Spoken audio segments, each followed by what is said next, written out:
Now, in the past, you have also stated that friends and strangers have fingered you to the FBI. Oh yes, definitely. I remember one person calling me up that I knew very well, and they said, "Jerry, I heard you got grabbed by the FBI. Can I represent you?" And that man was a friend of my friend who was so jealous of me because I had an affair with his wife. So his motive was revenge. Of course it was. Now, by the way, Mr. Kaplan, I see a lot of paintings here, Chinese figurines. Do you own an antique business?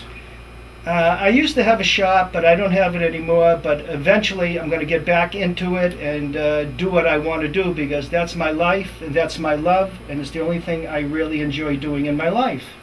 Well, are you presently buying and selling rare paintings and antiques, including Chinese artifacts? I find stuff at flea markets. I find stuff everywhere. I don't pay a lot of money for anything, but I have a good eye and I know what is good. Mr. Kaplan, you are a convicted felon, aren't you? Yes, I am.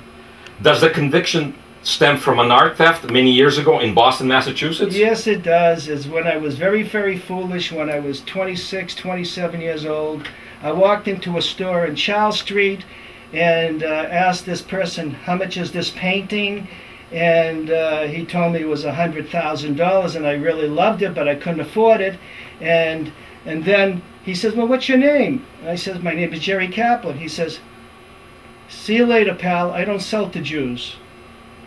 And it got me very, very pissed off, and I decided I wanted to get this guy. So I made a mistake. I pulled it off, but guess what? The FBI came to me, and I admitted everything, and that was it. Okay, Mr. Kaplan, so in other words, you have a checkered past. You did commit a theft. Yeah, one thing in my life, and that was it. Okay. Mr. Kaplan, you have now hired attorney James Maynard of San Diego, California, to act as a buffer between the thieves and the museum. Could you explain how this is going to work? Well, first of all, I want to clear my name. That's number one. Number two is, in order to act as a buffer, we're going, the James Maynard is going to basically build a website letting every major criminal or any major person that stole antiques, paintings, that, the statute of limitation is over, and they can give it back. So we're going to be the buffer, so they can contact Mr. Maynard, so he can work out a deal with the museums and get the paintings back. There's so many museums that have been robbed, and I want to make sure these paintings come back, because I'm a love of the arts. Now, is this website called falselyaccused.biz? Yes, it is.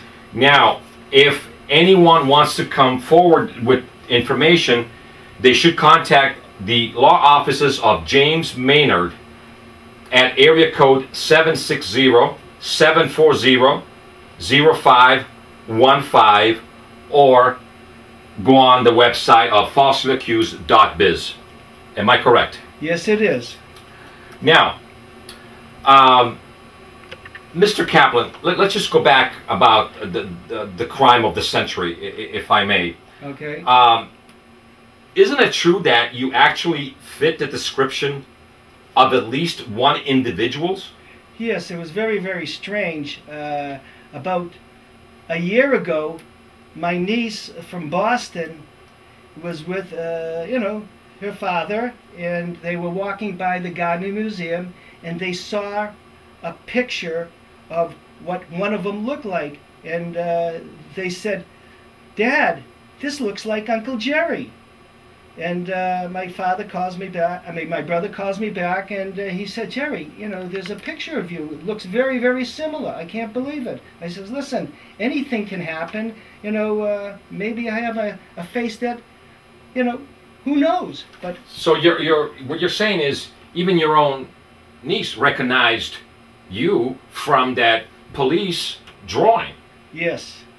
Now, how do you explain that? How do you explain this similarity and the fact that you were in Boston right around the date of the heist? All these circumstances. There, you understand that there's people out there that are going to be skeptical about you coming forward and claiming that you're totally innocent and you're being falsely accused. But there are all these circumstances which point directly at you. Can you please give the public something to go on that that will make you look like more on the innocent side than on the guilty side? I wish I could tell you something different. Look, if it was me and I heard about this and it wasn't, and not make believe I'm not Jerry Kaplan, I say, this is bullshit. This is the guy. But it's the truth. I might have looked like the guy or whatever it is, and I can't answer that. The only thing I can say is, I don't know. That's it.